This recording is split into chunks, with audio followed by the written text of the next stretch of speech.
Two of the pieces on our upcoming program are settings or involve settings of texts from the biblical book of Psalms.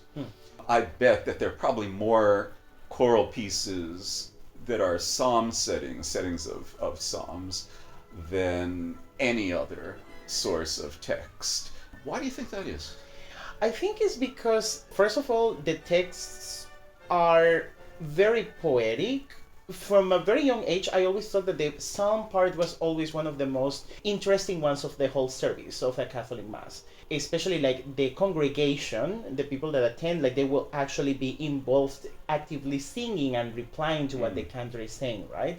So it kind of like gives you like, well, I'm not only listening to a text, but I'm actually like being actively part of this. So like it gives that sort of like feedback that it brings like kind of like an extra element of interest, especially for like young minds, I will say. Another aspect of it that appeals to me very much is that psalms, unlike other texts, religious texts, they tend not to be narrative. They're not telling a story. Yeah. And they're not prayers. They're not asking for something or interacting with God in that way. And in that sense, they're perhaps more universal than other biblical texts. Yes. Psalms were sung daily in the temple in Jerusalem. We're singing music, setting psalms from two vastly different periods. Yes. One piece by Carlo Gesualdo, an Italian prince, so in a sense an amateur composer, you might say, although one of the most extraordinarily creative composers who's ever lived. Gesualdo being most notorious for having murdered or executed his wife and his lover when he discovered them in bed together, and of course being the reigning prince of Venosa, he couldn't be prosecuted for this. So he got to walk away, but he spent, it seems, the rest of his life doing penance. And his music reflects that torment.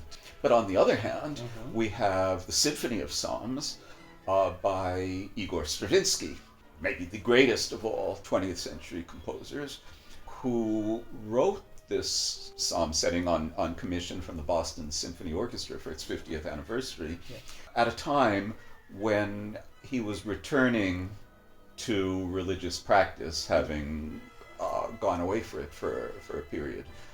Some years later, he dived in a little bit more deeply into religious practice and made some settings of liturgical pieces, Ave Maria and Our Father and things like that.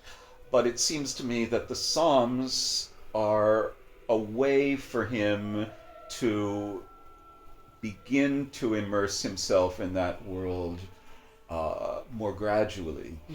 And for me, anyway, the Symphony of Psalms is Stravinsky's masterpiece.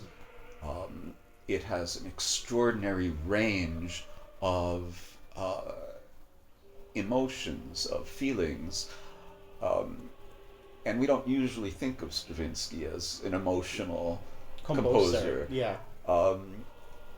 He has this kind of distancing effect, holding himself off from the direct expression of emotion. But it's that distancing that almost works paradoxically as a way of making us respond even more powerfully to what it's saying. And I say what it's saying with a realization. It was Stravinsky who said that music is incapable of expressing anything. And I think this piece shows how wrong he was. So it kind of draws you in through its Yes. kind of surface objectivity in what I think is a wonderful way. And I'm not sure you can do that with texts that are more liturgical or more Yes. specific.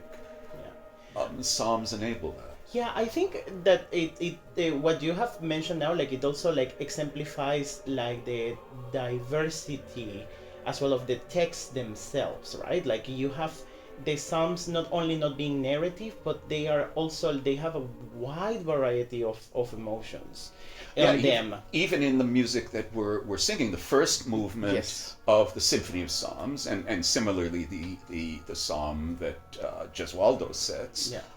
are both about, kind of from out of the depths. Yes. I mean, it's not that text exactly, but I'm miserable, Yeah. and I'm calling on you, God. Yeah.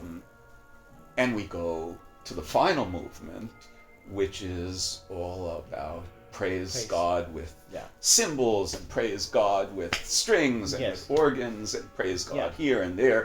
And yes, as you say, the range is Of emotions. fantastic. Definitely, it's like far more wide, and definitely that's also something that allows the composers to like maybe within the, let's say, the core set of like a liturgical or like religious set, like just to explore a little bit more. So I think that definitely that might be one of the reasons why like they felt so strongly drawn or attracted to Psalms themselves. And of course, they also recognized, I think, that it's a kind of ground that people from all points of view could meet on, because everybody can relate to it.